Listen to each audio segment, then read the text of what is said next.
Muy buenas tardes, tengan todos ustedes. Es un privilegio continuar en la entrevista. Primero, por hablar de ejemplos extraordinarios en lo que está involucrado el deporte a nivel América y Europa, y luego tener un maestro de maestros en el tema de la comunicación, un gran amigo, mi querido Eduardo Camarena Reyes. Lalo, amigo, qué bueno que estás en la entrevista. No, muchas gracias, Jesús, y aquí a la orden, ¿no? Con el privilegio de poder presumir que soy tu amigo, que somos amigos, y pues te agradezco muchísimo, ¿no? La opinión que tienes acerca de mi trabajo profesional, Jesús. Hoy quiero reconocer algo, este proyecto muy interesante, muy emocionante para mí. Mi gran asesor en muchos temas ha sido Eduardo Camarena, que de verdad, reitero, es un tipo súper capaz, muy preparado, ya lo veremos, con muchos valores, con un gran blindaje moral y un cuate solidario, un gran amigo. Lalo, vamos a hablar de tu niñez, de tu infancia. ¿De qué colonia eres de acá de Ciudad de México? La colonia Aviación Civil de la Ciudad de México. Nací en la colonia Morelos, pero prácticamente desde niño en esta colonia que está muy cerquita del Aeropuerto Internacional. Oye, Lalo, tus padres, quiénes fueron? ¿A qué se dedicaban tus hermanos? Queremos saber tu entorno, porque todo, como decía por ahí José Ortega y Gasset, yo y mis circunstancias, ¿no? O sea, es evidente Sí, que sí, es sí, sí. fundamental el primer tema, el tema primario. Pues mira, yo creo que soy un privilegiado, ¿no? De estar en una familia, yo diría, y no por ser mi familia, ejemplar, ¿no? Con mi padre que pues es el primogénito, ¿no? De la familia Camarena Ibarra. Él, pues desde niño prácticamente, ¿no? Encontró en el trabajo la forma de superarse al punto de que trabajaba y boxeaba profesionalmente, fue boxeador profesional. Mi tío Enrique Camarena siguió sus pasos también y trabajaba y fue boxeador profesional con cierto éxito los dos, ¿no? Mi papá en los años 50, mi tío en los años 60, y pues una familia muy, muy numerosa, ¿no? En el caso de mi padre, 8 hombres, 2 mujeres; en el caso de mi mamá, 3 mujeres y 3 varones, y nosotros somos 6, ¿no? Yo soy el mayor, llevo el mismo nombre que mi papá, y esta familia pues tiene un par de particularidades, ¿no? Somos muchos, nos unimos en todo prácticamente, ¿no? Los sábados y domingos, pues hay reuniones cuando lo permitía, ¿no? El tiempo, ahora no tanto, ¿no? Por la pandemia, pero en situación normal, hay reuniones y pues parece fiesta porque somos muchos, y una familia pues muy, muy solidaria, una familia con mucho respeto, ¿no? Con muchos valores. Mi papá pues es el primogénito y es el gran ejemplo de todos, ¿no? De sus hermanos, de sus hijos, de los sobrinos, y pues yo creo que la cigüeña fue benévola conmigo al depositarme en esta familia, mi querido Jesús. Oye, Lalo, fíjate, ya hablas del ejemplo y lo que permeó por parte de tus padres, en específico del deporte de tu papá, y previo a ser este gran líder de opinión en lo que es el temas deportivos en general, ya lo veremos. Tú tienes este ejemplo, te arrastra, pero practicas mucho el deporte, eres un tipo de escuela, que te dedicas a la escuela de deportes. ¿Cómo empieza a darse esto, no? O sea, que empiezas a practicar deportes de muy chiquito, que le pones empeño a la escuela. ¿Cómo se da todo esto? ¿Cómo poder compaginarlo, Lalo? Pues desde niño, ¿no? Siempre jugué fútbol, cuando puedo juego fútbol. Desde niño pues nos enseñaron a boxear, mi papá, mi tío Enrique nos enseñaron a boxear, pues para defendernos como ejercicio. Si muevo aquí mi cámara, verás, aquí tengo una pera, ¿no? Ah, pues Aquí sí. aquí le pegamos a la pera, está en la recámara de mi hermana, una pera fija. Pues el ejercicio siempre, ¿no? Mis tíos muy deportistas, tanto del lado de mi papá como del lado de mi mamá, jugando fútbol, y pues siempre el objetivo, ¿no? Y la misión era pues estudiar una carrera, algo que no pudo hacer mi padre, ¿no? Por la situación que le tocó vivir a su familia en su época, y pues aquí tuvimos la suerte de que llegamos a la escuela, pudimos terminar una carrera, ¿no? Prácticamente los 6 hermanos terminamos una carrera profesional, todos, ¿no? En esta familia, y pues era el reto, era el objetivo, era la misión, el ejemplo, y pues afortunadamente se pudo lograr. Y yo creo que no es incompatible, Jesús. Yo creo que puedes hacer deporte y paralelamente puedes seguir una carrera. Yo no hice deporte a nivel profesional, pero pues en algún momento estaba muy metido en el fútbol, ¿no? Jugando cada 8 días, y íbamos a entrenar aquí con los equipos de la colonia, y esto no significaba que uno tuviera que descuidar los estudios. Es más, era requisito, si quieres jugar, pues primero las calificaciones, ¿no? Y tienes que traer buenas calificaciones. Y creo que eso, pues al final fue muy bueno, porque me permitió crecer en los 2 ámbitos. Y luego, cuando yo decido estudiar periodismo, ¿no? Orgullosamente yo digo, estudié en la UNAM, ¿no? En la Universidad Nacional Autónoma de México. Soy generación 78-1982, y yo empecé como periodista de información general, como todos, y a partir de 1981 yo decido meterme al tema de los deportes, y por una razón muy sencilla, Jesús. Primero, porque pues me gustan los deportes, le entendía yo al tema, los practiqué siempre, ¿no? Prácticamente todos los deportes, y jugábamos frontón y fútbol y carreras. El béisbol jugaba yo, pero era yo muy malo para pichar y para cachar, pero en el fútbol y en el squash y en el tenis y en el frontón y en el box, pues me defendía. Y entonces decido entrarle al periodismo deportivo por esa razón, ¿no? Del conocimiento y el gusto, y también porque pues me tocó una época, Jesús, en que no había libertad de expresión para el periodista, especialmente, ¿no? En este país no podías escribir lo que reporteabas en esencia, ¿no? Y pues tenías que guiarte por los famosos boletines de prensa que la gente conoce, ¿no? Sobre todo los periodistas. Y pues dije, no estudiar tanto como para darle, como decimos en el ámbito periodístico, una revolcada al boletín de prensa. Y pues prácticamente desde 1981 estoy inmerso en el tema de los deportes, Jesús. Sí, no existe esa famosa cláusula de dignidad tan importante en los temas de comunicación. Lalo, vamos a hablar previo a toda esta carrera que tienes tan importante en el periodismo, en el deporte. ¿De qué jugabas, Lalo? Y sabemos tu pasión, ya sabemos que tu pasión Chiva. ¿De qué jugabas, Lalo? De chavito, de centro delantero. Y la verdad metía yo bastantes goles, pero yo no soy muy alto. Entonces, después pues me fueron poniendo en otra posición y terminé jugando como medio defensivo. Como contención. Mis entrenadores de aquellos finales de los 70 y principios de los 80, cuando jugaba yo, por ejemplo, en el torneo de los barrios, ¿no? Que me tocó llegar a la ronda de los 16 finalistas, ¿no? Entre más de 1,000 equipos en el torneo de los barrios. Mis entrenadores decían, es que corres mucho, tienes mucho fuelle. Decían, es que eres como Toño de la Torre, ¿no? Que era el estelar en esos años. Y bueno, pues, terminé jugando ahí, ¿no? En medio, como si fuera un contención o un pivote, como le llaman actualmente, Jesús. Y en esa época, ¿quiénes eran tus grandes ídolos? ¿Qué jugadores en específico? Nacho Calderón era mi gran ídolo.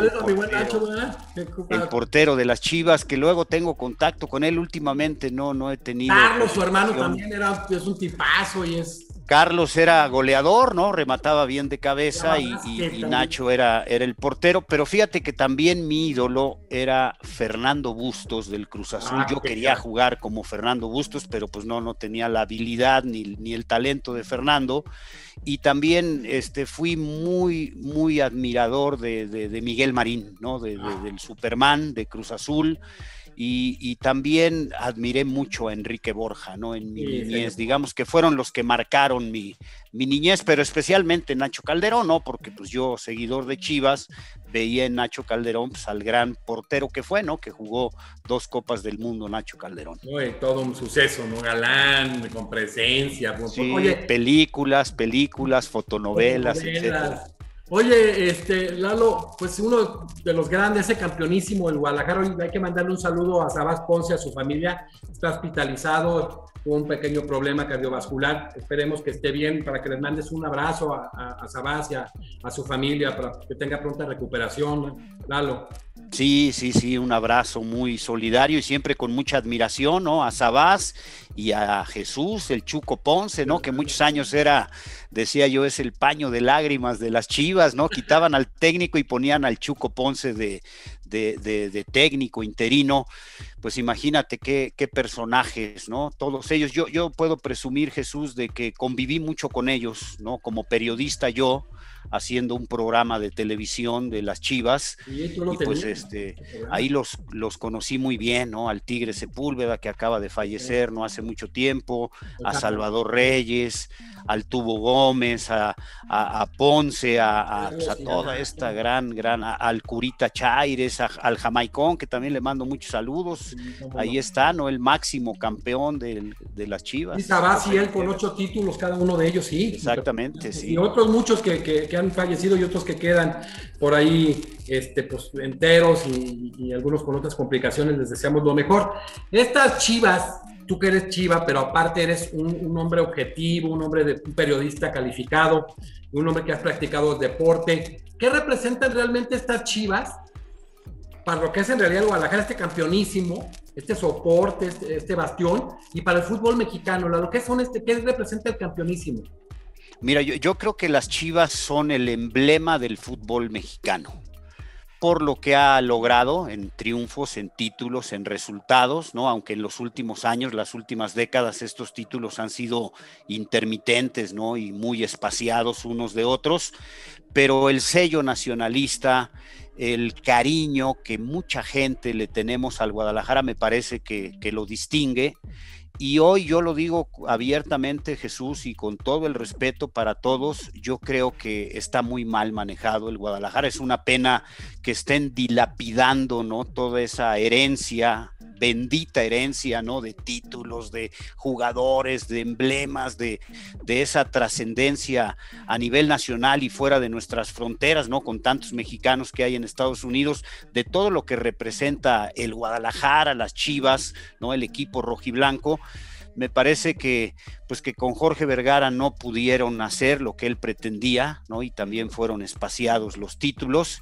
Y ahora, pues yo lo he dicho públicamente, Jesús, creo que son las peores Chivas de la historia, ¿no? ¿Por qué? Pues porque en 3 años y medio solo han calificado 2 veces a liguilla, y en 3 años y medio han gastado un dineral, ¿no? En aparentemente refuerzos, ¿no? Desde Oribe Peralta hasta estos últimos, ¿no? Que han comprado con Ricardo Peláez ya en esta última parte, y que ha sido pues un sonoro fracaso, ¿no? Invertir tanto dinero y que ni siquiera puedas calificar entre 12, ¿no? Como ahora lo marca la liguilla. Pues esto es costo-beneficio, es plantel, lo que tienes, lo que logras.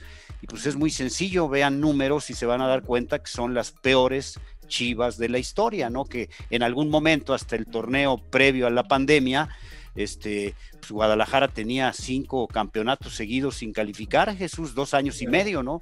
Hasta el torneo del segundo semestre, ¿no? Del año pasado, que pudo finalmente calificar a la liguilla.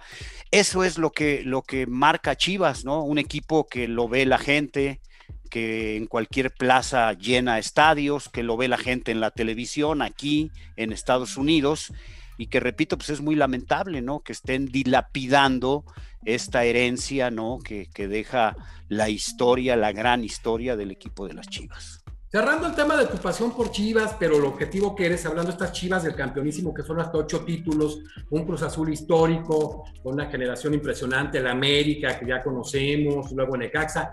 Yo platicando con Lizardo Garrido, uno de los históricos de Colo Colo, que acaban de cumplir el 5 de junio, 30 años de la única Libertadores que tiene un equipo chileno, les acaban de dar un palco, no ponerle nombre, de dejarles el palco para ellos de por vida. Y algunas otras cosas. ¿Crees que en México pronto se pueda replicar esto? Reconocer esas estrellas, ¿no, Lalo? Que han hecho esta historia, que es lo que le da fortaleza. Chivas es campeonísimo por esos 8 títulos. El América está por ese América de 70s y 80s, el Cruz Azul por esa época de Marín y todos los que tú conoces. O sea, ¿se podrá algún día desde el tema que tú estás en el periodismo, desde el aspecto sociológico, cambiar esto y que también se reconozcan a la gente campeonísima, como este campeonísimo histórico, de alguna manera en que puedan recibir beneficios? Pues mira, yo creo que sería justo y creo que sería merecido y necesario, ¿no? Para que los nuevos aficionados, las nuevas generaciones, pues entiendan perfectamente de qué hablamos, ¿no? Cuando hablamos del campeonísimo y hacemos las remembranzas de este gran equipo. Pero tristemente, Jesús, te diría yo que en el ámbito, particularmente en el ámbito deportivo, en México no se reconoce a sus héroes. Desgraciadamente en México no reconocemos a nuestros héroes, por eso yo aplaudo esto que tú estás haciendo, ¿no? De entrevistar a figuras del pasado, ¿no? De tratar de mantenerlas vigentes, por lo menos con una entrevista, ¿no? Y que en la bondad de las redes sociales lo pueda conocer a cada uno la gente, siempre es digno, ¿no? De elogio. Y te diría yo que pues no, en México no le damos valor a eso, no reconocemos, por ejemplo, a Joaquín Capilla. Mucha gente no sabe quién es Joaquín Capilla y no lo recordamos, y tendría que ser obligación institucional, ¿no? En este caso, pues de la Federación de Natación o del gobierno en turno o de las autoridades del deporte, ¿no? El poner ahí, tener un museo, que no lo tenemos, Jesús. Tenemos museos de mucha índole, pero no tenemos un museo del deporte. La gente no sabe quién es o quién fue Kid Azteca. Imagínate, en el box hemos tenido 162 campeones mundiales y no hay un museo que muestre que México es una potencia mundial en este deporte a nivel profesional y a nivel amateur, con 13 medallas olímpicas, ¿no? En el amateur. Si Japón fuera una potencia, que lo es, pero abajo de México, claro, de Estados Unidos, ¿no? Pero si Japón fuera más potencia boxística, yo creo que habría un museo, o creo que hay un museo del boxeo japonés en donde resaltan lo que hicieron sus héroes. Aquí no lo tenemos, Jesús. Entonces sería maravilloso, ¿no? Y lo mismo el América, ¿no? Que le reconocieran a sus grandes héroes América, claro, y los equipos y el fútbol mexicano como tal, ¿no? Que reconociera a los pioneros y a las grandes estrellas y quién fue el autor del primer gol, ¿no? Por ejemplo, en una Copa del Mundo, o el autor del primer gol que le valió un punto a México en una Copa del Mundo. Pero todo eso. Haciendo, Lalo, tú lo estás haciendo, esas obras extraordinarias que has realizado para los mundiales. Sí. Pero pues digo, son aisladas, ¿no? Son esfuerzos aislados. Hay compañeros que también lo han hecho, ¿no? En el tema del box, en el tema de los equipos. La editorial Clio, ¿no? Ha hecho publicaciones muy buenas, ¿no? Muy puntuales al respecto. Pero pues al final son esfuerzos aislados, ¿no? Como esto que tú también estás haciendo, Jesús. Pero creo que nos falta esa cultura, ¿no? Como país, claro, de reconocer a los que hicieron época. Exactamente. Necesitarían ser japoneses, orientales, europeos. Pues sí. Pero qué bueno que sumamos estos esfuerzos. Mira, ahorita me da un privilegio tenerte aquí en la entrevista y sumar los esfuerzos que, si bien a veces no son institucionales, pues sí que salgan a veces de la ciudadanía. Claro, pues ya hablamos del fútbol, pero también destacaste, le pusiste empeño en el boxeo. Antes de todo este tema de la profesionalización en el periodismo, te gustaba mucho darle no nada más a la pera, darle fuerte al entrenamiento, ¿no, Lalo? Pues sí, es que digamos que fue como una disciplina que nos fueron transmitiendo, ¿no? De generación en generación. Siempre practicábamos algún deporte, ¿no? En casa, con mis tíos, con mis primos, con la familia, ¿no? Mi tío nos enseñaba, ¿no? Mira, sí, te voy a enseñar a boxear para que aprendas, y nos enseñaba. Y mi papá, cuando tenía tiempo, ¿no? Pues imagínate, padre de 6 hijos, pues le tenía que chambear bastante mi papá, ¿no? Y cuando tenía tiempo nos enseñaba. Y mis tíos en el tema del fútbol, ¿no? Mira, si le pegas y cabeceas. Uno de mis tíos fue 2 veces campeón goleador en la reserva profesional del América. Mi tío Armando Camarena jugaba muy bien al fútbol. Siempre hemos estado en esto, ¿no? Del deporte. Yo creo que es parte, ¿no? de la cultura que tiene esta familia, y bueno, pues somos admiradores, ¿no? De los deportistas, y le sabemos al tema porque nos apasiona mucho y nos interesa conocer tanto, ¿no? De los deportistas, ¿no? Mi papá siempre cuenta que él de niño conoció a Mario Pérez, no el Pichojo, sino un homónimo que fue goleador del Marte, ¿no? Y que en algún tiempo formó parte del Necaxa, y mi papá de chiquito lo iba a ver al estadio por un nexo ahí que tenía con algunos vecinos. Entonces, pues desde niños, ¿no? Todos en nuestras respectivas generaciones pues hemos estado inmersos en el deporte, mi estimado Jesús. Oye, Lalo, ¿y quiénes eran tus ídolos en el boxeo en aquel momento? Pues mira, mi primer gran ídolo fue Vicente Saldívar cuando yo era niño, ¿no? Vicente se coronó en 1964, yo tenía 4 años, me acuerdo cuando ganó el campeonato, yo muy chavito, pero me acuerdo, y me acuerdo más porque mi tío Enrique fue su sparring de Vicente Saldívar, era uno de sus grandes amigos de Vicente, mi tío Enrique Camarena, que fue boxeador profesional, eran muy amigos, también mi papá fue amigo de Vicente Saldívar.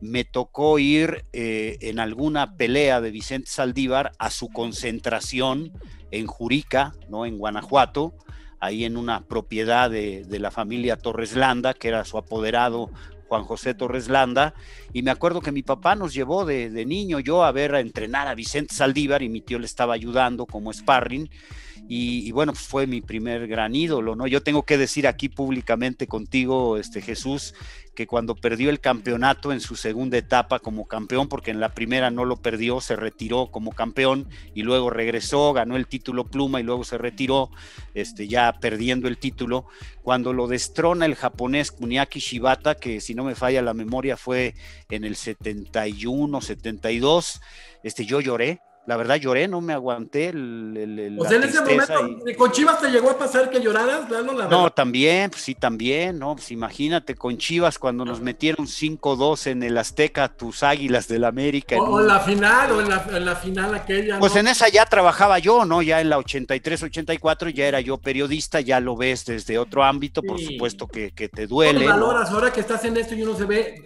admiras a la gente de todos los equipos, aparte del respeto, sí. Que tienes, la admiración, jugador, gente sí. De Cruz Azul de América, lo que han hecho, ¿no?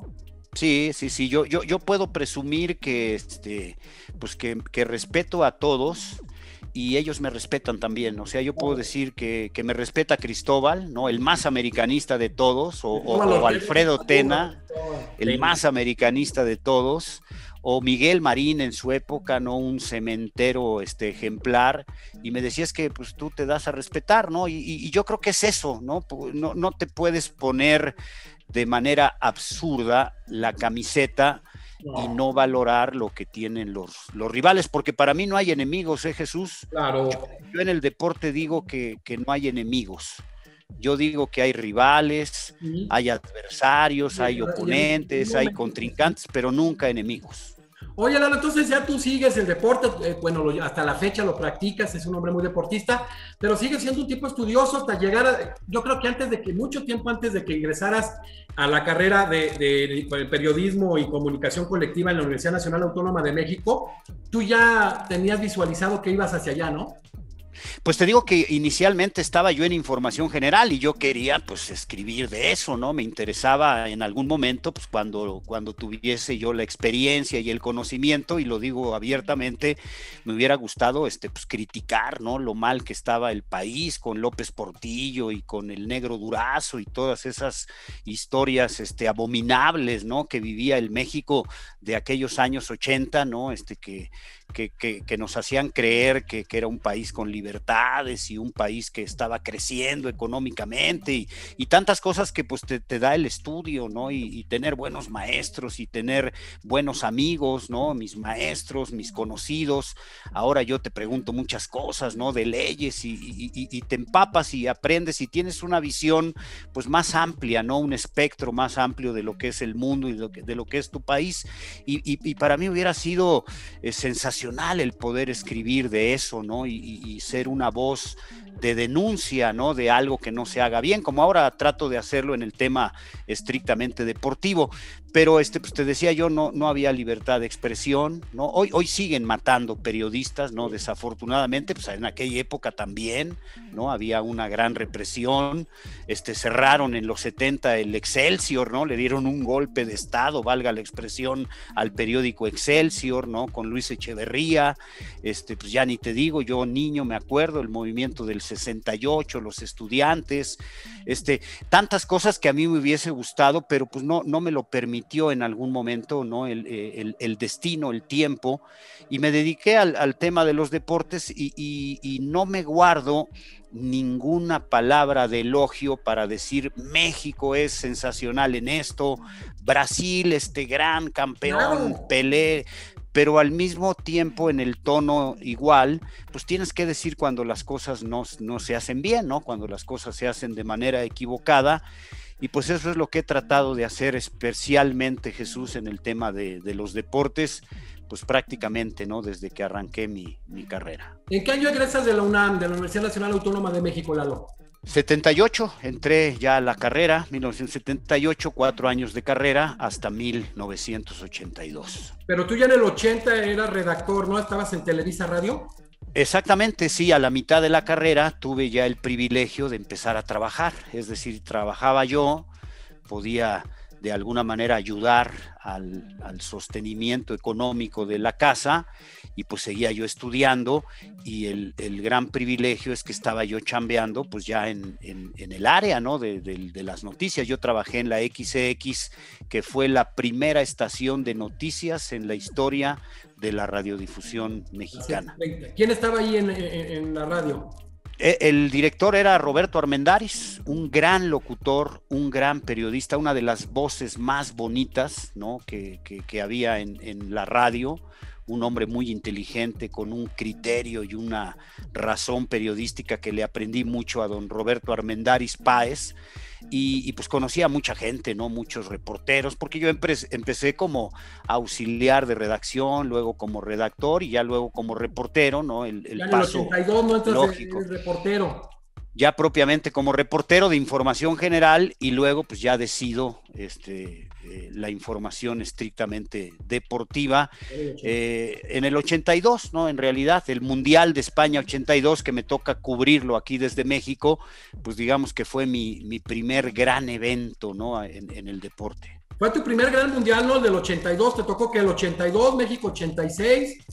Ese ya fue el primero en sitio, digamos, ¿no? Que fue aquí en México 86, ya me tocó narrar, ¿no? Ahí me tocó narrar con Enrique Bermúdez, Enrique ya con mucha experiencia, yo era mi primer mundial narrando y pues ahí fue mi primera experiencia, ¿no? Y después vino Italia 90 y luego Estados Unidos 94 y sucesivamente hasta el mundial del 2018, que este último mundial lo cubrí, digamos, desde México, no fui a la locación, pero pues siempre bromeo con don Antonio Carvajal, ¿no? Le digo, ya le gané yo, don Antonio, usted tuvo 5 copas jugando y yo ya llevo 10.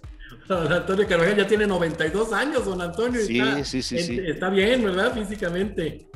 Sí, además es un tipo sensacional. Y volvemos al tema que tocabas. No hay un reconocimiento a ese hombre, ¿eh? El primero en la historia en ganar 5 copas. Ahora habrá 4 que las tienen, pero el primero en la historia y nadie se lo quita es don Antonio Carvajal.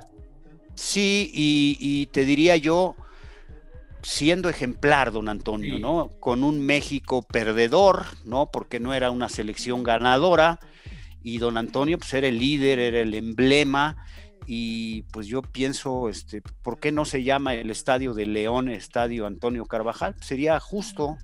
¿Por qué donde juega el Necaxa no se llama Estadio Horacio Casarín, por ejemplo, ¿no? Un necaxista ilustre? ¿O por qué el Estadio de las Chivas? Ahí no me sorprende, ¿verdad? Porque ahí prevalece el interés económico de la familia Vergara. En lugar de tener una marca, pues podría llamarse el Estadio Salvador Reyes o el Estadio Chivas Campeón, no sé. Campeonísimo, ¿no? Porque fue toda una generación. Sí, pero no sabemos reconocer, Jesús, ese es el problema. Qué triste, ¿no? Oye, Lalo, entonces tú vas creciendo, tu primer compañero, tus primeros compañeros es Enrique Bermúdez, te deja pues buena enseñanza, Tú, previo a eso, ¿quién era de los comentaristas, de los narradores deportivos, quiénes eran de alguna manera tu patrón, tu ejemplo a seguir, previo Me, a entrar a esta área? me gustaba mucho cómo narraba Fernando Luengas, Sí, precioso. una voz extraordinaria, y me gustaba mucho la chispa, la inventiva, Ay, la dinámica de Ángel Fernández, ¿no? Yo creo que Ángel fue el mejor de todos. Y pues ellos, yo cuando jugaba fútbol de niño, jugaba y narraba. Y lleva la pelota, tiro, gol, y así, y me hacían burla aquí, pero pues no me importaba mucho, ¿no? Ahora sí que jugaba y narraba, y luego, a ver, narra esto, y bueno, pues era parte, ¿no? Del folclore, digo yo, ¿no? Cuando era yo niño. oye, y después te empiezas, sigues participando, te tocan varias de las figuras del periodismo y te conviertes tú en ella, pero ¿quién influye mucho? Obviamente nosotros tenemos un estilo, adoptamos muchas cosas y al final ponemos un estilo propio, pero ¿quiénes crees que hayan influido más de todos estos personajes tan importantes? Por ejemplo, hablamos de, por ejemplo, Fernando Marcos, hablamos en este caso Fernando Luengas, hablamos de este señorón que a todo mundo le ponía el mote y se le quedaba hasta la fecha, ¿no? O sea, Sí, Ángel sí, sí, sí. Fernández. Pero de quién tú, por ejemplo, no eras el tipo como lo hizo después Gerardo Peña, que pues más que copiar adaptaba y era el del mote, el del seudónimo, etcétera. Tú tenías otro estilo. ¿Quién influyó más en tu forma de narrar, Lalo, y de comentar? Pues mira, yo creo que de todos les aprendí algo, ¿no? Pero me gustaba mucho a mí don Antonio Andere en el box, Jorge Sonia Alarcón en el box, ¿no? Cultos, conocedores, muy directos, ¿no? Muy serios, mesurados. Y aprendí de Gerardo Peña, ¿no? Para mí es el mejor con el que yo trabajé, de todos los comentaristas, compañeros, ¿no? Muchos muy buenos, extraordinarios.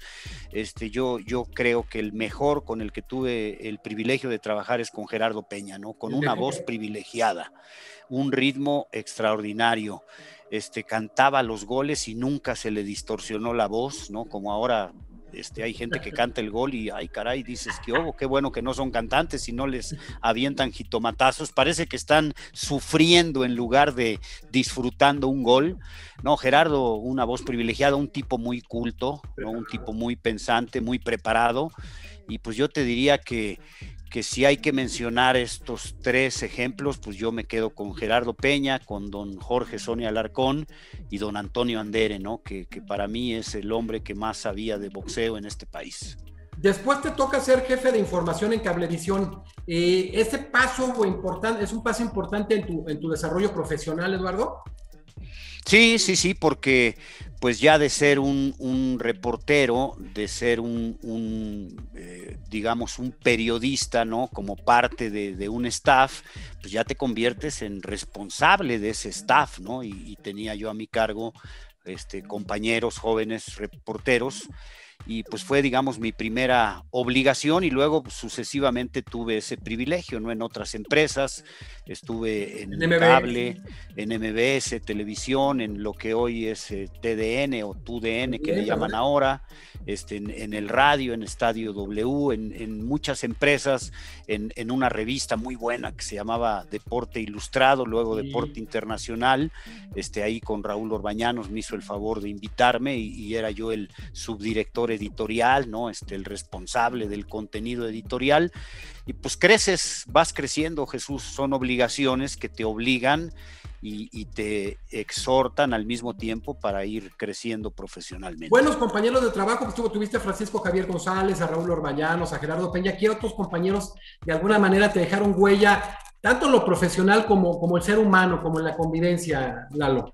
Pues mira, yo siempre traté de ser un muy buen compañero con todos, ¿no?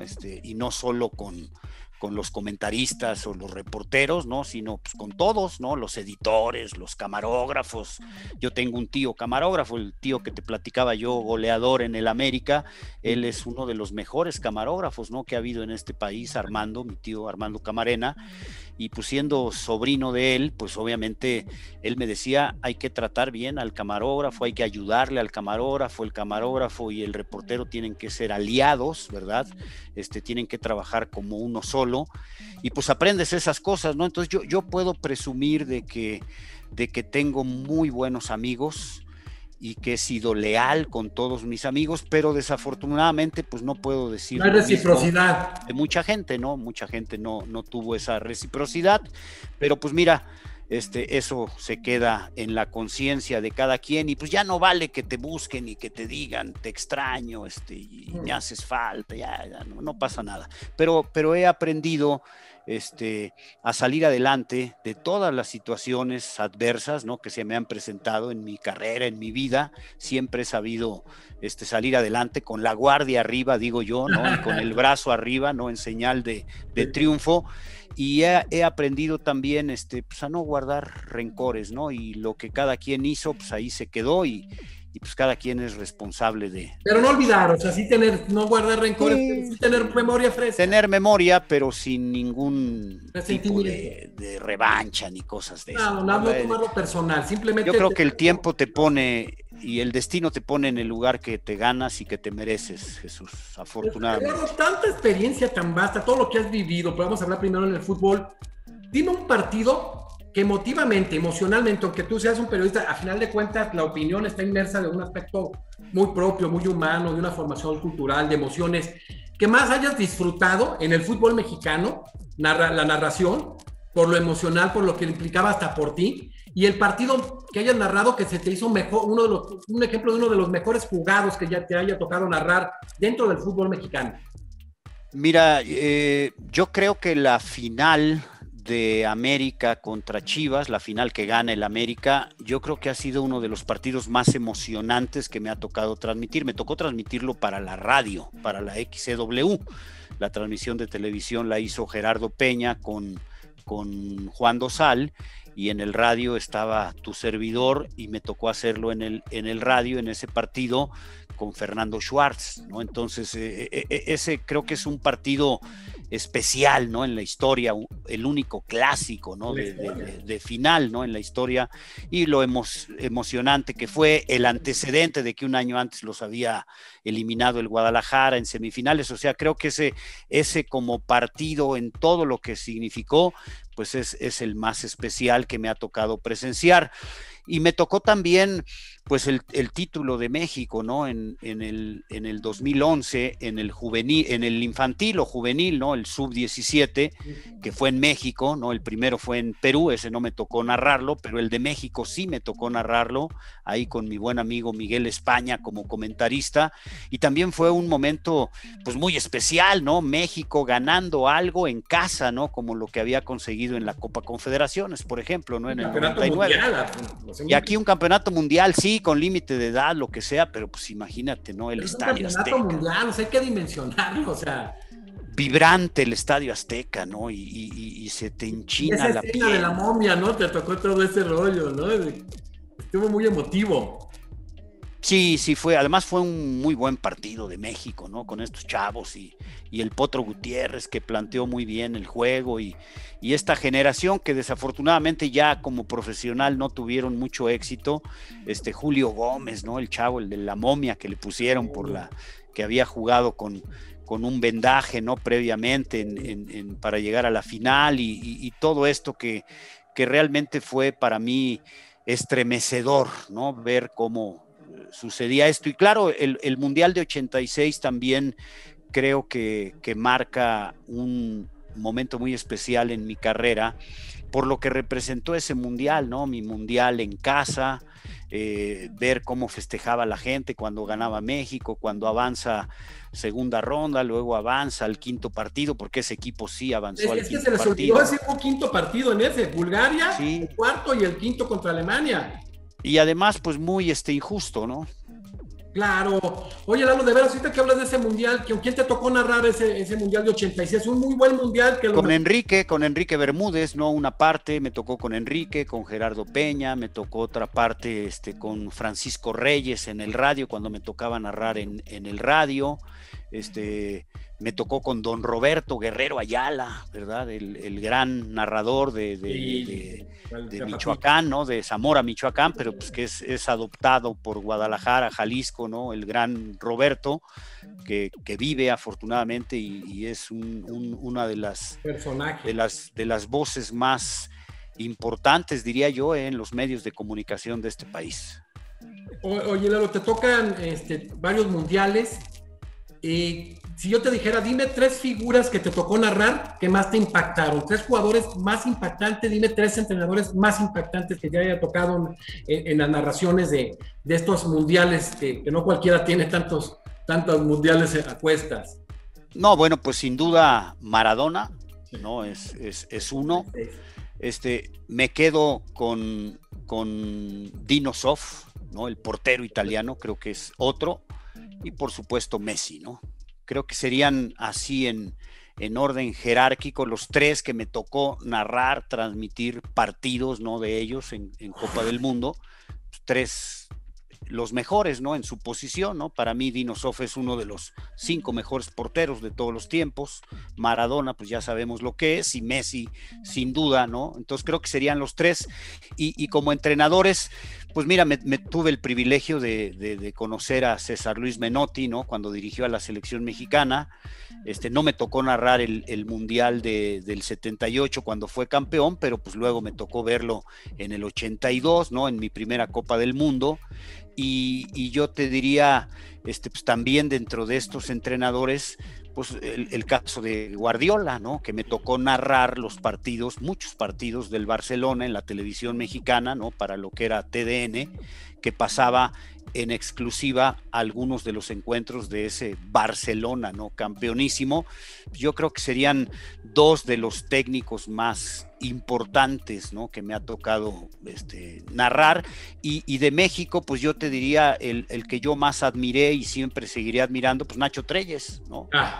Cuando él dirigió, pues, a muchos equipos, ¿no? Entre ellos la UDG de nuestro amigo el Vikingo Dávalos, ¿no? El Atlante, dirigió, ya no me tocó a mí cuando dirigía Cruz Azul, ¿no? Ahí no me tocó, todavía no era yo periodista profesional, pero me tocó en esa última parte de Don Nacho como entrenador, y pues tuve mucha cercanía con él. Afortunadamente le aprendí muchas cosas, y creo que es uno de los técnicos pues más importantes, igual que José Antonio Roca, ¿no? Con quien tuve el privilegio de trabajar como compañero, José Antonio Roca, el ingeniero José Luis Lamadrid y yo, en un programa de radio que hacíamos todos los días de lunes a viernes, y que dirigía precisamente el ingeniero José Luis Lamadrid. Y que generó mucho del pique que después se dio, ¿no? Los enanos no crecen, y sí.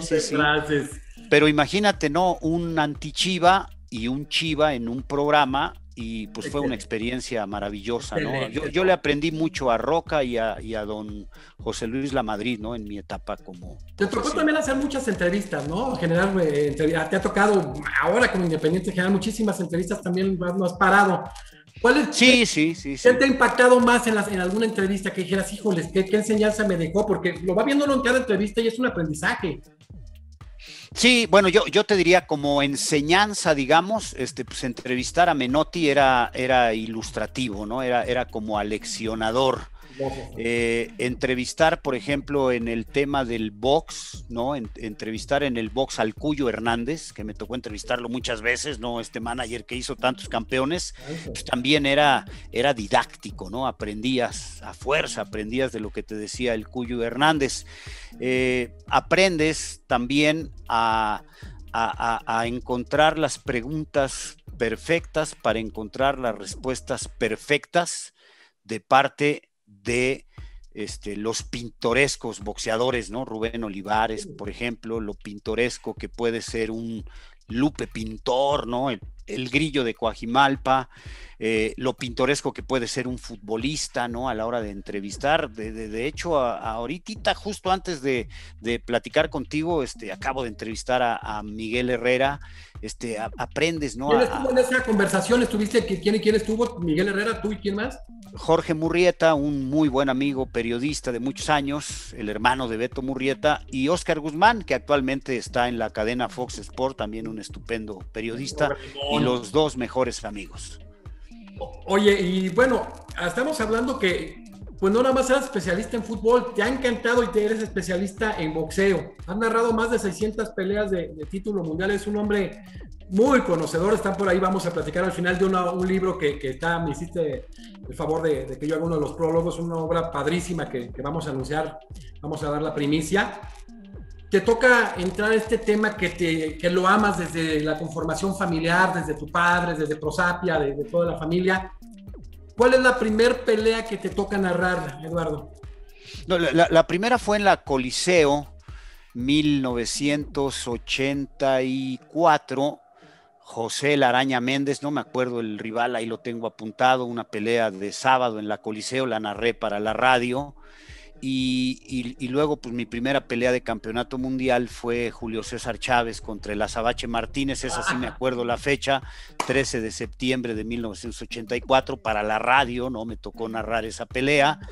Y luego, pues ya para la televisión, pues muchas peleas, ¿no? Me tocó narrar a Mike Tyson, me tocó narrar a Oscar de la Hoya, me tocó narrar a Félix Tito Trinidad, las peleas del Finito López, de Marco Antonio Barrera, del Terrible Morales, más recientemente, pues peleas de Juan Manuel Márquez, de Manny Pacquiao, recientemente, pues las peleas de Saúl El Canelo Álvarez, de pues, todos estos grandes, ¿no? Boxeadores que ha tenido el deporte, y especialmente pues de los campeones mexicanos, ¿no? Que ahí, pues yo siempre te digo a ti, Jesús, cuando tenemos el gusto de hablar, en este deporte del box, México sí es potencia mundial, ¿no? Y se puede presumir, ¿no? Sí, oye, de todos estos boxeadores, de todas estas peleas que han narrado, de acuerdo a los diferentes estilos, ¿quiénes te han impactado más? Que dijeras, vamos a hablar a nivel internacional, que obviamente ya es internacional hablar de campeones del mundo, porque luego vamos a verlo con lo del libro que estás materializando, una obra increíble. ¿Quiénes han sido los boxeadores que más te han impactado y qué te ha impactado de ellos en su momento, Eduardo? Pues Chávez, ¿no? Chávez, lo importante que era arriba del ring, lo poderoso de su golpeo, su inteligencia, su técnica. Juan Manuel Márquez más recientemente, antes que ellos, Salvador Sánchez, ¿no? Que se murió muy jovencito a los 23 años y que yo como reportero pues tuve el gusto de conocerlo y era impresionante. A nivel mundial, pues el poder de Tyson, ¿no? Lo que era Tyson, que no le tocaron tan buenos rivales, pero era una máquina, ¿no? Destructora, valga la expresión, aniquilaba a sus rivales. Me gustó mucho ver a Oscar de la Hoya, ¿no? En su momento un estupendo campeón del mundo. Gilberto Román, el Cachanilla, era la técnica de ese boxeador era maravillosa, y pues muchos, ¿no? El Finito López, ¿no? El único campeón, el único boxeador mexicano que se retiró sin perder ni una sola pelea. Pues muchos, Jesús, y especialmente mexicanos, ¿no? Porque yo digo, los mexicanos son los mejores porque son de estilo que atrae a la gente, espectacular, son ganadores, son valientes, son peleas realmente encarnizadas. Ha habido 154 peleas de campeonato mundial entre mexicanos, mexicano contra mexicano, y todas son magníficas, ¿no? Entonces sí creo que ahí es punto aparte, ¿no? México es aparte en todos los deportes cuando nos referimos al boxeo. Oye, y hablando de campeones mexicanos, si yo te preguntara que eres un hombre con expertise extraordinario y el hombre de los más calificados en este país, y yo diría que en la región de América Latina, ¿quiénes me dirías que es el mejor fajador y el mejor estilista que te ha tocado narrar? No, pues yo creo que Julio César Chávez, ¿no? Es el mejor de todos. Salvador Sánchez, y ahí todavía no decido quién ha sido mejor, ¿no? Porque Salvador se murió muy jovencito. Pero lo que hizo en una cosa tan corta. En 2 años hizo todo, ¿no? Ganó todo prácticamente. Creo que la técnica de Finito López es de lo mejor que me tocó narrar, y aunque no me tocó narrarlo, pero sé lo que fue Miguel Canto, y yo veía sus peleas, y un maestro, ¿no? Arriba del ring, Gilberto Román. Y como noqueador, pues Pipino Cuevas, ¿no? Yo creo que es el mejor ejemplo. La Chiquita González también, ¿no? Un peso bajito, ¿no? De 49 kilos. Espectacular. Era destructor, ¿no? El gran Humberto González. Fíjate qué interesante hablar de tantos campeonatos a nivel internacional, tantos campeonatos del mundo, lo que representa a México como potencia. Tú ya hablaste del tema de un museo, has dado tú muestras muy importantes de un trabajo profesional y que graficas y que viene una obra maravillosa. ¿Cómo se llama este libro que está ya en puertas, Lalo? Monarcas, precisamente, ¿no? Es como mostrar en un libro de poquito más de 200 páginas lo que México es en el boxeo.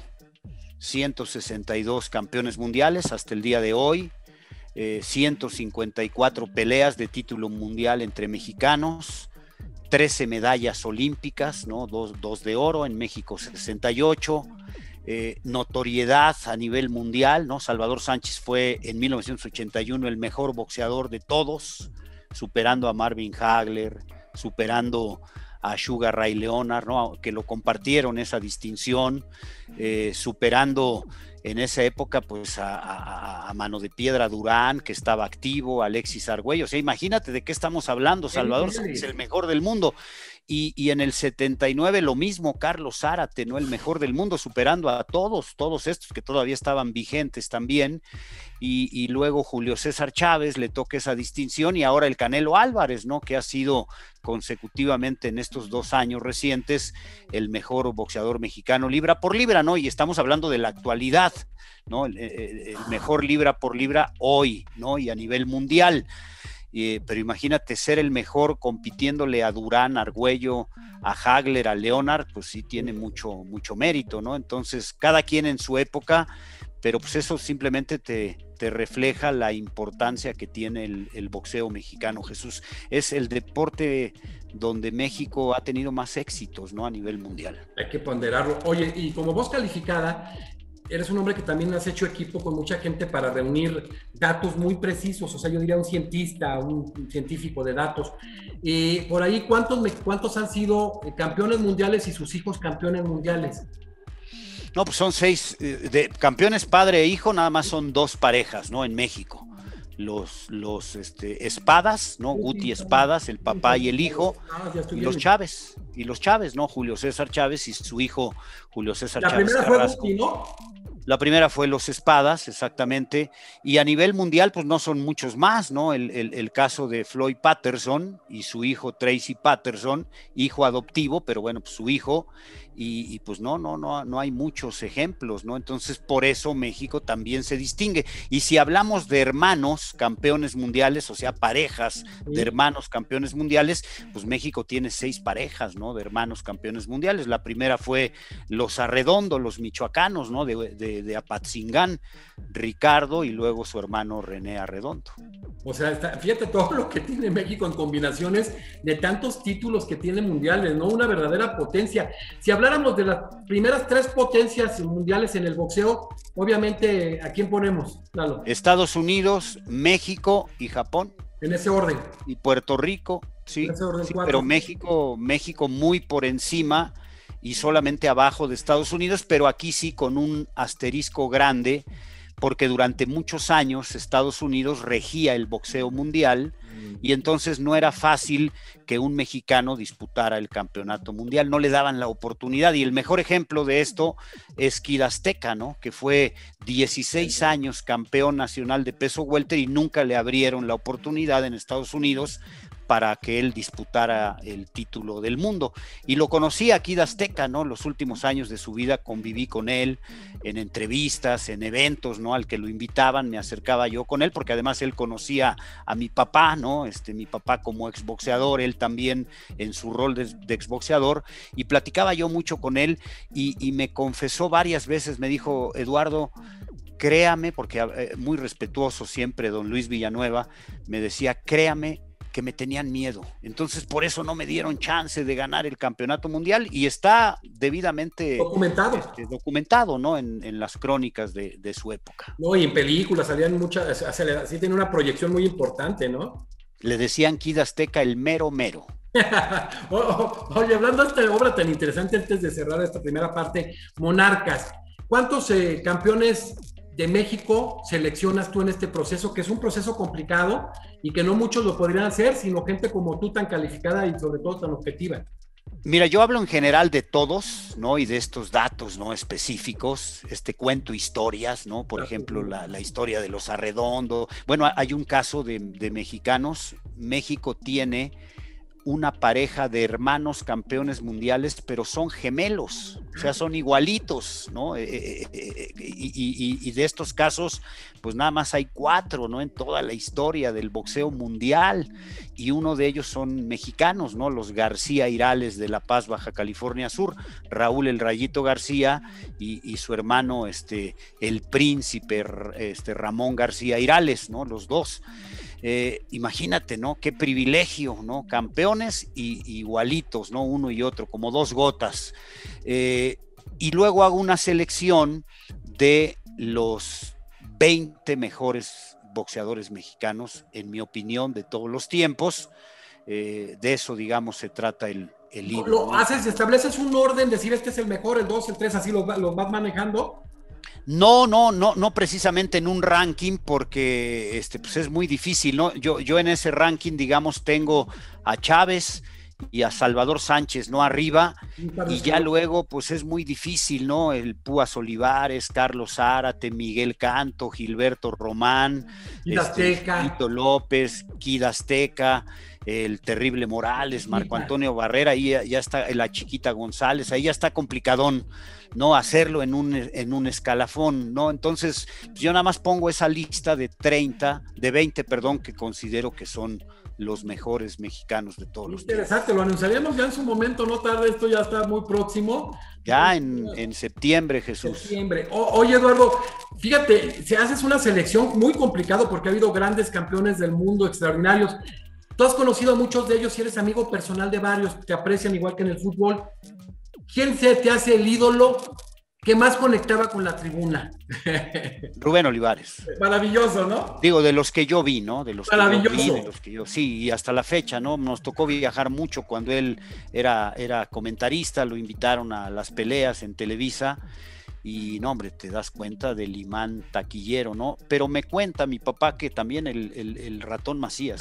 Sí, yo lo conozco. Era una conexión. Yo lo conocí también, ¿no? Ya retirado, y platicamos muchas veces, pero en su época, ¿no? De boxeador, pues era el más querido, ¿no? Y especialmente, pues era el que cuidaban las abuelitas, ¿no? Porque cada vez que iba a pelear le prendían una veladora para desearle suerte, ¿no? Y pedirle al santo de su devoción que le fuera bien al Ratón Macías. Oye, y de estos boxeadores que tú has visto, de estos campeones, de estos que señalas, el más disciplinado.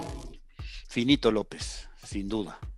Finito López, Vicente Saldívar en su momento, el Ratón Macías, que no me tocó verlo, pero era muy, muy disciplinado.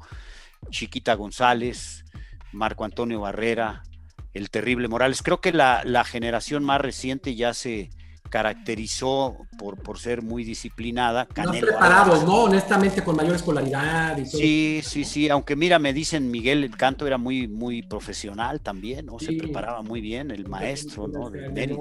Señorón.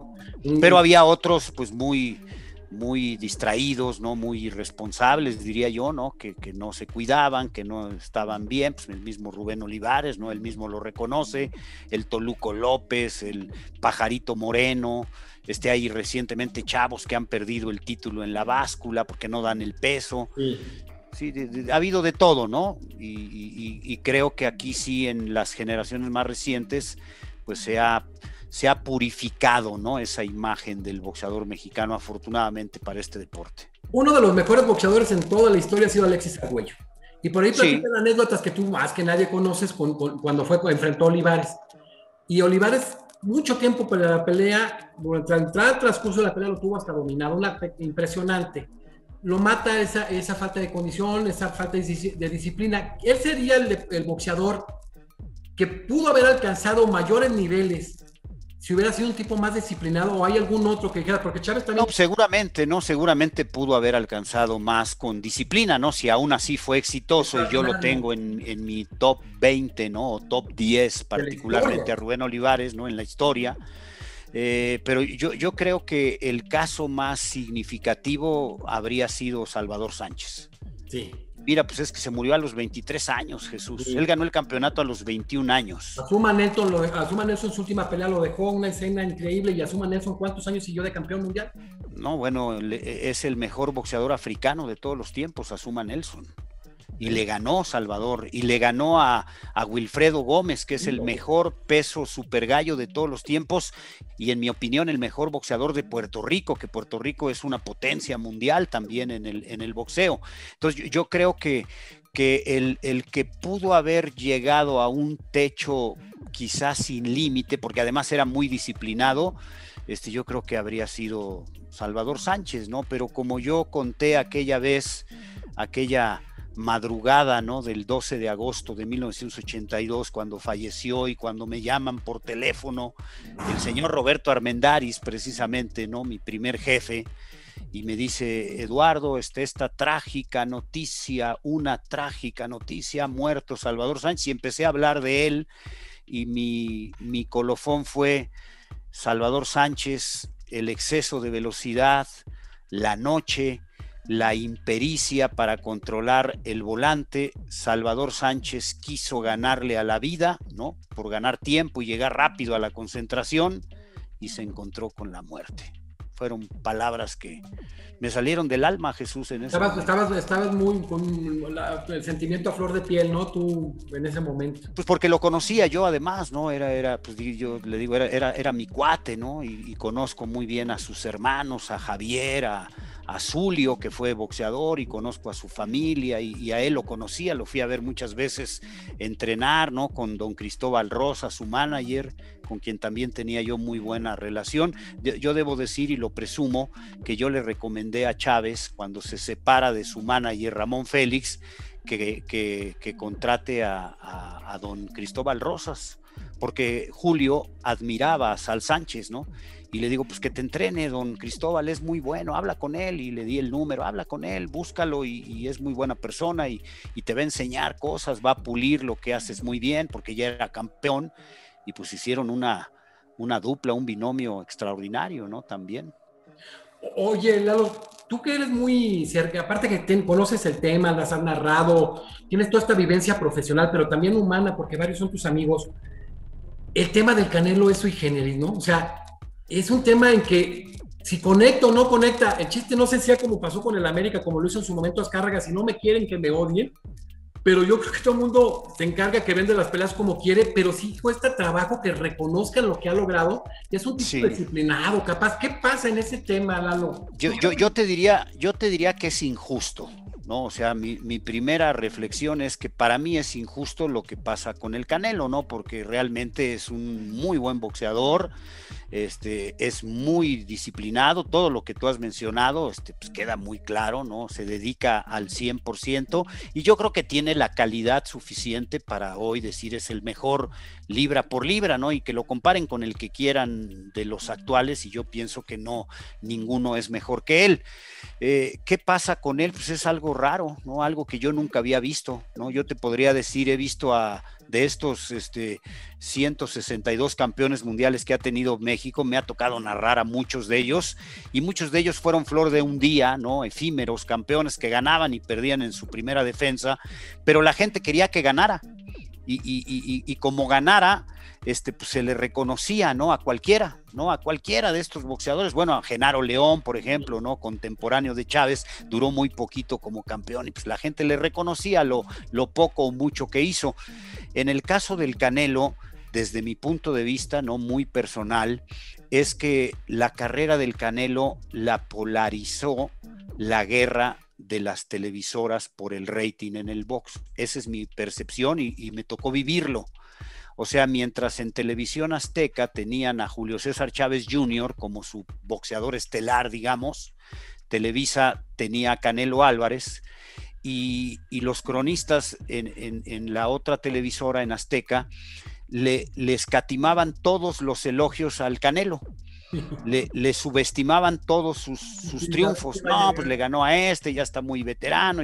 Me acuerdo cuando perdió el Canelo contra Mayweather, la única derrota que tiene hasta ahora en su carrera, pues casi hacen fiesta, Jesús. Nada más faltó que sacaran las matracas, los espantasuegras y el confeti, ¿no?, para festejar que perdió el Canelo. Y pues no le dieron nunca el reconocimiento, y para ellos, lastimosamente, pues Chávez no llegó a ser lo que pudo haber sido, ¿no?, por sus indisciplinas, Julio César Chávez Jr. Entonces, pues se dedicaban a subestimar al Canelo, y está inflado, y que lo infla Televisa. Yo nunca me subí al ring para ayudarle a ganar al Canelo, pues no conozco todavía un comentarista que le ayude a un boxeador para ganar, ¿no? Los triunfos del Canelo son de él, y la derrota que sufrió pues también es de él, y los éxitos son de él, y sus fortalezas son de él, y si tiene debilidades boxísticas pues también son de él, y yo no le puedo ayudar ni a mejorarlas ni a deteriorarlas, eso no existe, ¿no? Y la gente sabe y la gente no se deja engañar, entonces sí era pues como una pugna y luego pues paradójicamente por azares del destino, pues ahora les toca trabajar ahora es una maravilla. De los dos lados y ahora es, ¿no? Bueno, falta nada más que le pongan el besamanos, ¿no?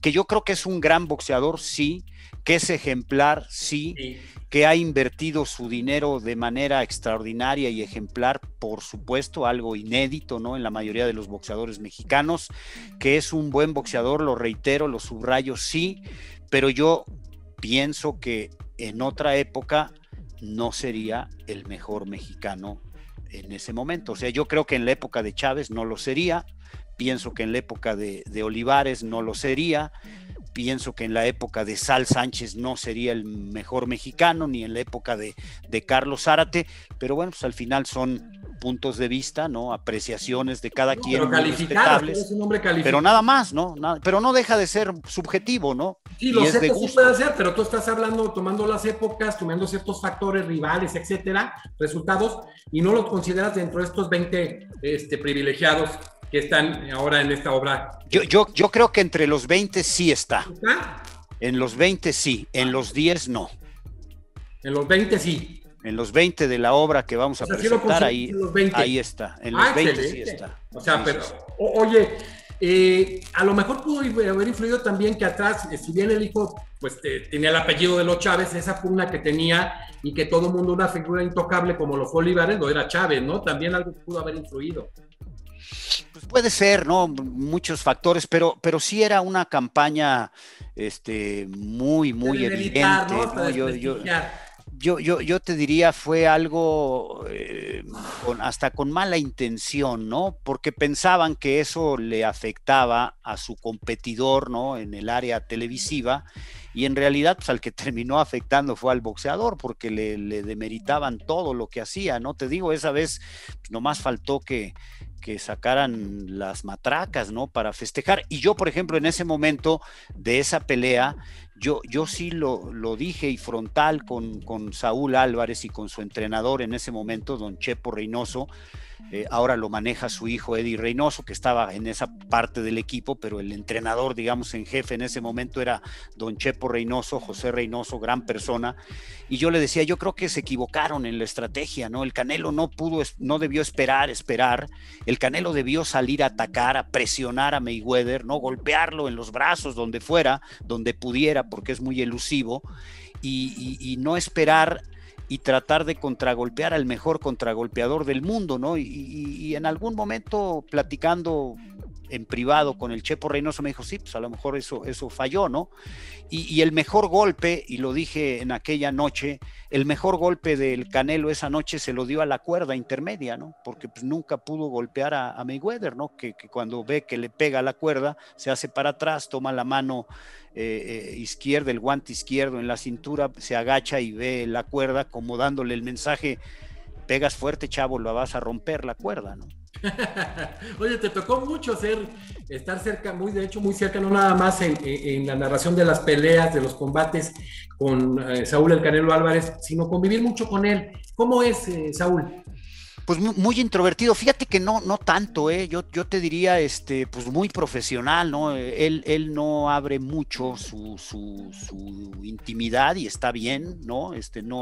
No es muy, por lo menos conmigo, ¿no? Con los periodistas, siempre ha sido un respeto muy profesional, ¿no? Oye, Saúl, oye, me das una entrevista, no, así yo te diría que ni siquiera en algún evento social, ¿no? De que hayamos coincidido, nada de eso, en alguna entrega de premios, ¿no? Es todo estrictamente profesional y admirable, ¿no? Su profesionalismo, su dedicación, su entrega, ¿no? Su cuidado, ¿no? De todo esto. Yo alguna vez le di un muy buen consejo, ¿no? Le dije, cuídate, tienes que estar concentrado, tienes que ver videos de tu pelea, ¿no? Pues peleas hoy en la noche, debutas en Las Vegas, no te descuides, ya tendrías que estar descansando. Estaba paseando por ahí en el lobby del hotel, ¿no? Donde iba a pelear ese día con con uno de los Cotto, ¿no? Con el menor de los Cotto, bueno, el de peso más chico de los Cotto, que en el primer round casi lo derriba al Canelo, ¿no? Y cuando acabó la pelea y lo sentamos en la mesa, volteó y me dice, mi Lalo, le agradezco mucho lo que me dijo, voy a tomar en cuenta su consejo, ¿no? Porque yo le decía, ya tienes que estar concentrado, ¿no? Con todo respeto, pues aquí es Las Vegas, ¿no? Y es mayor la exigencia, ¿no? La tribuna, el escaparate es mayor. Lalo, yo sé que es difícil, y como dices, tú puedes ser subjetivo y aventurado también, pero ¿tú crees que si sigue en alza el Canelo, puede llegar a ser el mejor boxeador de todos los tiempos o no? Pues el tiempo lo va a decir, ¿no? A ver a quiénes les gana, contra qué triunfos logra, qué manera de ganar, ¿no? Consigue. Yo creo que eso es el tiempo y es el mejor juez, ¿no? Yo siempre hago cita. Historiador que profeta, ¿no? No, y hago cita de esa frase, ¿no? Que dice que el tiempo es tan sabio que nunca condena al momento y al final le da la razón a quien la tiene, ¿no? Julio César Chávez Hijos Jr. inició casi paralelamente con el Canelo, fueron la guerra de las televisoras y demás.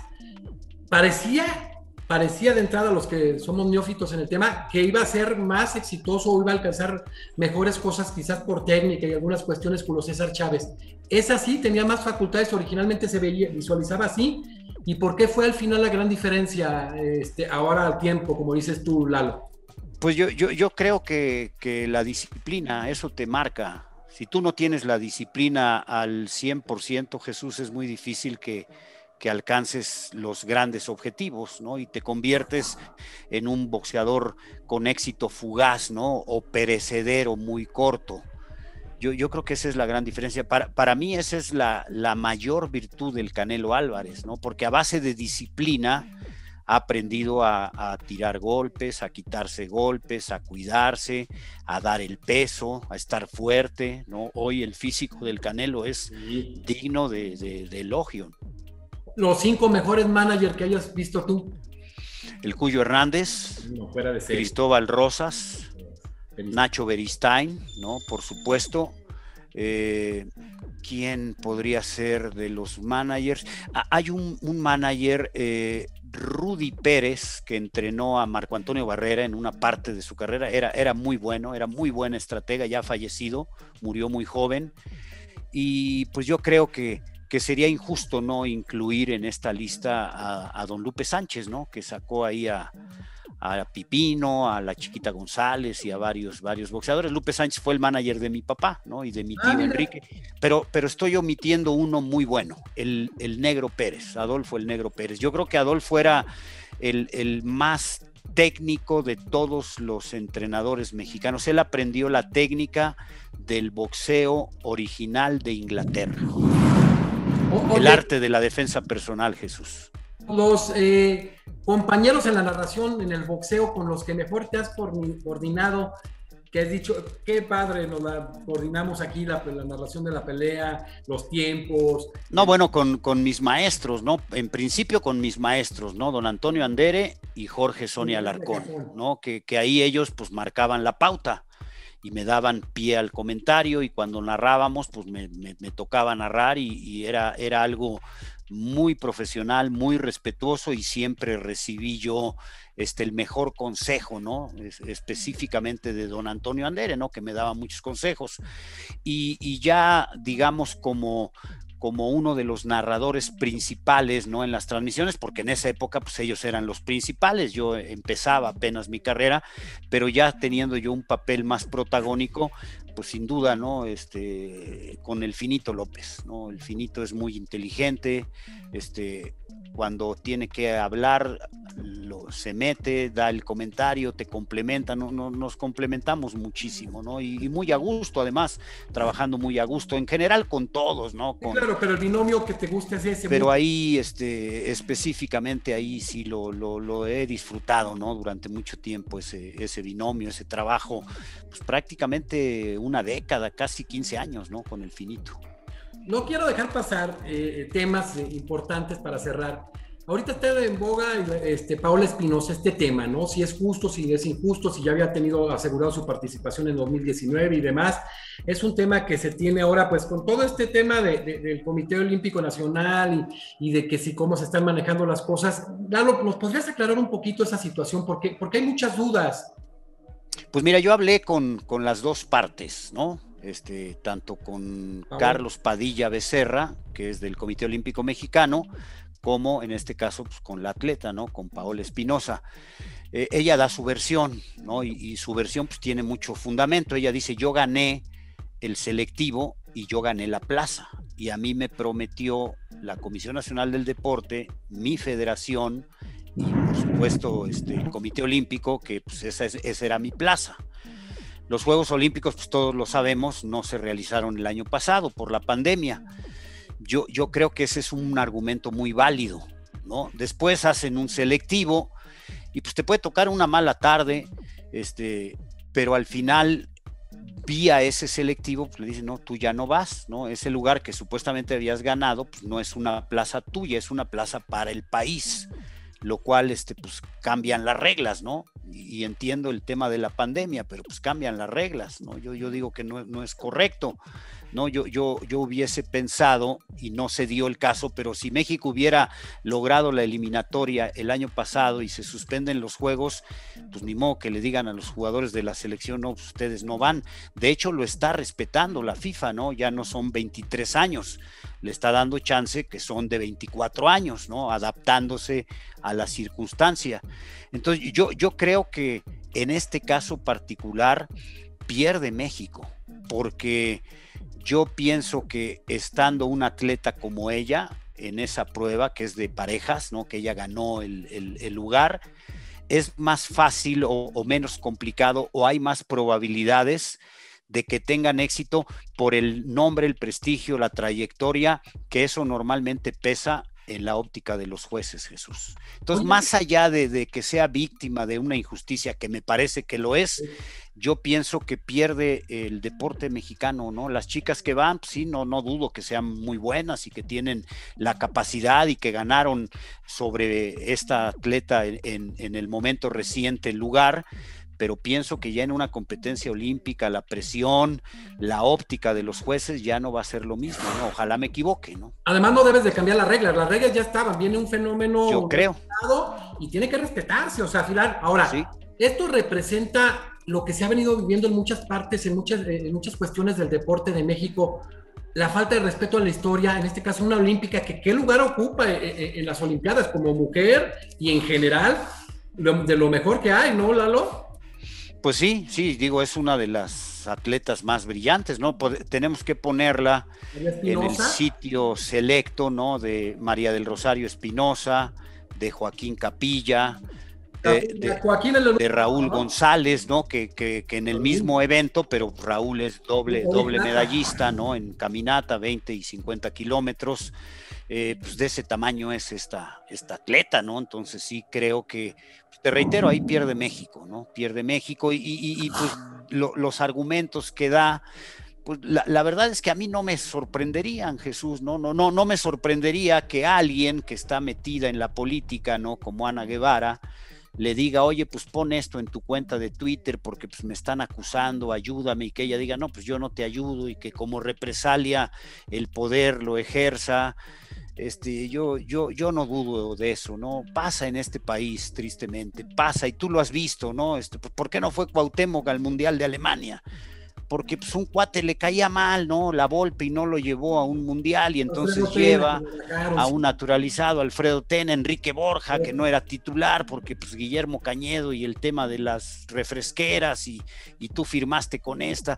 O sea, desgraciadamente, pues han pasado cosas en este país, en el deporte, ¿no? Ya no me quiero ir a otros temas, pero pues pasan. Y uno dice, pues, ¿por qué no creerle? Yo sí le creo, y además cómo dejó el deporte de la Ciudad de México, eso sí me consta, cómo dejó el deporte cuando era la directora del instituto, Ana Gabriela Guevara, ¿no? En la Ciudad de México, y se fue y porque quería un cargo de elección y dejó ahí a alguien de encargada, ¿no? Una verdadera anarquía. y dices, pues no merece el deporte, ¿no? Y pues la culpa es de quien la pone y de quien no le pide cuentas, ¿no? En este caso, pues el presidente de la República, pues es un puesto que lo designa el presidente de la República, no es por elección, o no hay un scouting o una licitación, ¿no? A ver quién es la más o el más capaz. Y pues yo te digo, ahí creo que pierde el deporte, ¿no? Los intereses personales, cuando tú los antepones a los intereses colectivos, pues el que pierde es lo colectivo, Jesús. Yo quiero cerrar esta entrevista teniendo un analista de tu talla, aparte un gran amigo personal. Tú ya hablaste de construir en lugar de destruir, de ordenar en lugar de desordenar, de generar el museo del deportista, generar cultura en general, pero cultura del deporte, en todos estos temas maravillosos. Y a final de cuentas vemos, aunque no es así, pues lo de Pachuca es aislado, ahora Morelia va a ser algo interesante, los campeonísimos de cada equipo, los emblemáticos de los equipos, lo que hicieron historia, a veces ni los toman en cuenta, ni siquiera a veces los dejan entrar a las instalaciones, ahora los medallistas olímpicos pues parece que no les dan su lugar. Y más que hacia dónde vamos, ¿qué necesitamos, Lalo? Pues para reconocer a estas figuras y que sean los ejemplos, los paradigmas. Son ejemplos como los hay en la cultura, en el periodismo, en la abogacía, en la ingeniería, en cualquier área de la quehacer humano. Existen estos ejemplos que hay que ponderar y que tienen que replicarse y repetirse, y que hay gente que hay que seguir y que hay que ver que le imitas y que le sigues. Pero vemos esto que está pasando, que más que ordenar, que más de construir es de destruir y desordenar. ¿Qué tenemos que hacer para cambiar este esquema, Lalo? Yo sé que es una cultura de generar esta cultura, una vocación transformadora del país, pero así, ¿qué debemos hacer tú que estás tan inmerso en el deporte y sobre todo en el periodismo? Pues mire, yo pienso que tendría que venir esto pues de un dirigente, ¿no? ¿Por qué de un dirigente? Pues porque tiene el mando y porque tiene el poder para hacerlo, para decidirlo, ¿no? Yo creo que aquí tendría que venir de la CONADE.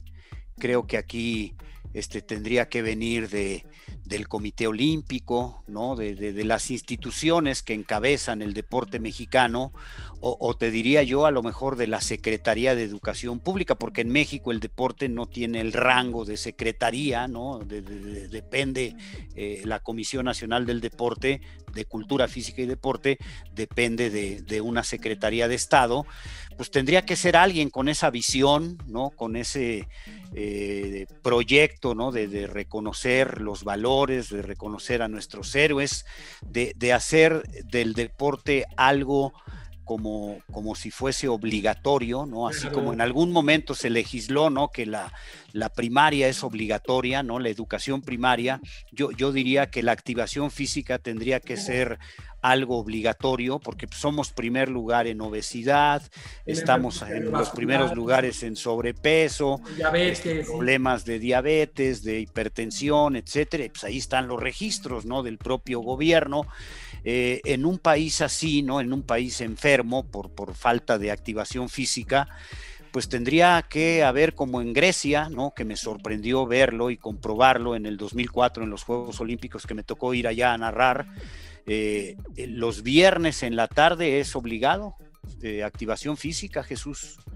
Supongo que sigue vigente, no lo sé, no lo he investigado recientemente, pero debe ser, ¿no? A lo mejor en estas circunstancias de pandemia no, pero en aquel momento, haz de cuenta, se cierra todo, y se cierra todo, es todo, o sea, no hay supermercados. Si querías ir a un centro comercial a comprar algo, está cerrado a partir creo que de las 5 de la tarde, porque en esa hora la gente tiene que ir a hacer ejercicio, a un gimnasio, a los parques, al lugar más cercano o predilecto, ir a hacer ejercicio como algo institucional. Entonces, ¿de dónde tiene que venir esto? Pues yo digo, pues de la cima, ¿no? De donde se toman las decisiones, ¿no? Si este país tiene una estructura piramidal, ¿no? Un país muy presidencialista, pues yo diría... Una federación. Pues sí, o un presidente con esa visión, ¿no? De darle el rango, y no solo en lo político, ¿no? Claro, de hecho no politizar tanto el deporte. Exacto, ¿no? Darle el rango realmente como tal y decir el deporte es es una secretaría del deporte. Una secretaría, sí, claro. Y es obligado y a ver, vamos a hacer esto. Aquí en México, yo te digo, es tan pobre el deporte mexicano y hablo de una pobreza moral, en estructura, en organización, en proyectos, ¿no? En planes. Es tan pobre que no tienen un registro, por ejemplo, de el niño Eduardo Camarena que corre 100 metros en la secundaria y en esto, y no hay un registro, y antes sí lo había con Ibar Cisniega, lo hicieron, un registro ejemplar, ¿no? Le daban el seguimiento desde el primer día hasta el día de hoy, cómo iba cada atleta, qué es lo que hacía, todo computarizado, todo debidamente documentado, y pues fue la mejor época del deporte mexicano en esos años. Pero pues aquí cambia cada sexenio, los presidentes ponen, y dicho con todo respeto, ¿no? Y no es partido, pasó con todos, bueno, pusieron a Carlos Hermosillo, ¿cómo se le ocurrió? Carlos Hermosillo creo que no acabó ni la secundaria, caray, y salió mal de la CONADE, y acá pusieron a Bernardo Segura, pusieron a Carlos Albert, hazme el favor, y salió mal, inhabilitado 5 años para la función pública, y ponen a Ana Guevara, y pusieron a Carlos Mercenario, y te das cuenta que pues tienen así como sus ídolos o sus modelos, ¿no? Los que los designan, y pues no se dan cuenta que para ocupar un puesto de estos hay que estar preparado, Jesús. No es nada más me cae bien y lo admiré mucho, pongo a Jesús Naveja como director, no, bueno, Jesús Naveja es abogado, no, ponlo de abogado, ¿no? Y creo que ese es el gran problema del deporte y en general, ¿no? Yo siempre digo que el deporte es el reflejo de la sociedad, claro, y del país, ¿no? Y por eso, pues tristemente no podemos presumir mucho más que eso. Qué agradable charla, porque aparte de tu vida, de lo que, cómo has logrado las cosas, de tu familia, temas morales, hablar ahora de una secretaría, qué importante, nos da la idea para desde la academia ver este tema a profundidad, porque vamos, ahorita platicamos contigo el tema que vamos Lleva 3 años este sexenio y no hay un plan nacional de deporte. Tiene que haber exactamente un plan nacional, todo tiene que estar programado, manejar la ciencia de datos, aparte, como dices tú, no politizar el deporte y manejar la meritocracia, o sea, como dices, si esta mujer en 2019 lo gana, pues hay que ver el tema, cómo cambian las reglas, o sea, no las reglas no pueden ser arbitrarias, es al contrario, es establecer un orden, y entonces, pues qué bueno, Lalo, tenerte en este espacio, como siempre, aparte del gran amigo que eres, el respeto que te tengo, te quiero agradecer públicamente que iniciando este proyecto, lo he iniciado y lo hemos hecho a través de la Academia Mexicana de Derecho a nivel internacional, con los mejores abogados en todas las ramas del mundo, pero cuando empezó esto, que fue un sueño, como que lo platiqué contigo, de hacer cuestión de justicia y con Barbie, fuera decirte a ti, Lalo, aconséjame, porque mi área es esto y demás, y me has dado muy buenos consejos, he aprendido mucho de ti, gracias amigo, eres un excelente amigo, aparte de un gran profesional. No, al contrario, yo soy el agradecido primero por la invitación para este espacio en particular y lo más importante, ¿no? Pues por permitirme esta amistad realmente de caballeros, amistad de gente leal, de gente honesta y que pues, cada quien tiene su forma de ser y creo que aquí pues, hemos compaginado muchísimo, ¿no? En principios, en objetivos, a lo mejor somos muy románticos en este tema, pero yo sí creo que podemos hacer algo bueno, ¿no? En nuestro país y claro. Lo que tú estás haciendo de entrevistar a gente. No, un periodista no es tan célebre como un atleta que gana una medalla. Todo es un entorno, el directivo. Pero al final yo digo, este esfuerzo es muy bueno porque pues, nos permite darnos cuenta, si no nos damos cuenta, porque pasa, de que este país es mucho más que narcotráfico, que este país es mucho más que inseguridad, que este país es mucho más que la corrupción y que este país tiene muy buenos ejemplos de gente a la que hay que admirar y de la que uno puede... Hay que aprenderle, ¿no, Lalo? Y tú eres también un ejemplo. De decir que somos orgullosamente mexicanos. No, y reitero, por ejemplo, vemos muchos programas, hay periodistas muy calificados, muy positivos, pero luego hay unos que les gusta desprestigiar, hay otros que les gusta meterse con familia y cosas, y tú siempre has sido un tipo respetuoso, inteligente, ahí están varios los libros que se hicieron previo a los últimos mundiales, documentadísimos de primerísimo nivel, y que vamos a anunciar en su momento, que va a ser una obra extraordinaria en el boxeo, única. única, mi querido. Pues sí, mira, yo digo que es hacer tu actividad bien, ¿no? Con profesionalismo, con responsabilidad, con honestidad, y como cada quien en su ámbito, ¿no? Como le digo yo a uno de mis hermanos, pues tu chamba es muy importante, ¿no?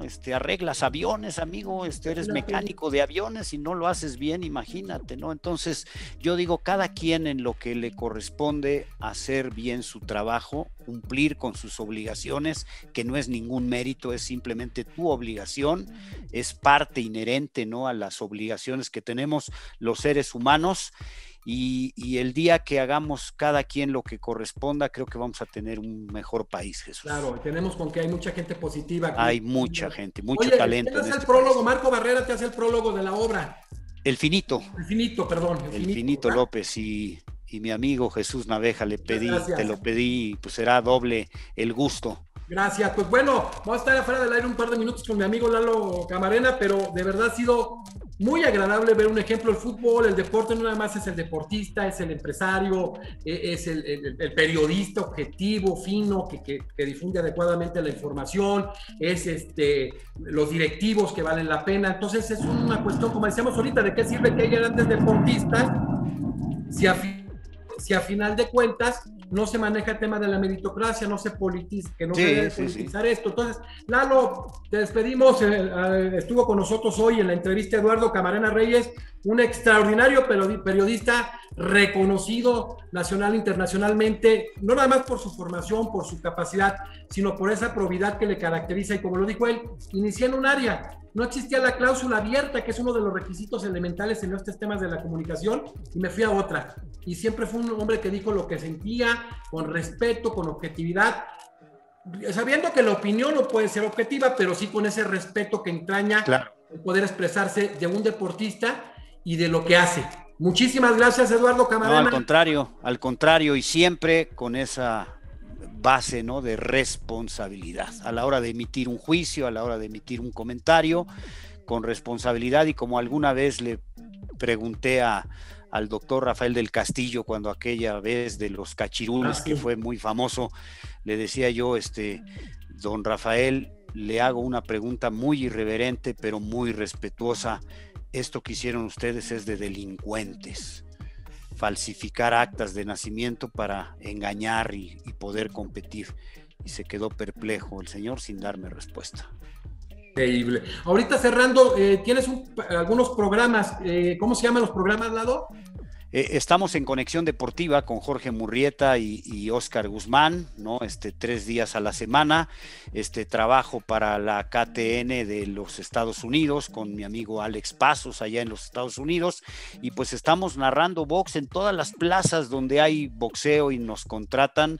Ahí vemos a los prospectos en Mérida, en Mexicali, en Monterrey, en Tijuana, en muchos lugares, próximamente en Saltillo, en muchos lugares. Afortunadamente, pues muy activos, Jesús, en esto que tanto nos apasiona. Extraordinarias, pero yo estoy seguro que en las cadenas más importantes del mundo no te vamos a tardar en ver, mi querido Lalo Camarena. Pues despedimos hoy la entrevista con Eduardo Camarena Reyes, uno de los más destacados periodistas de este país y yo diría de la región de América Latina. Nos vemos en la siguiente.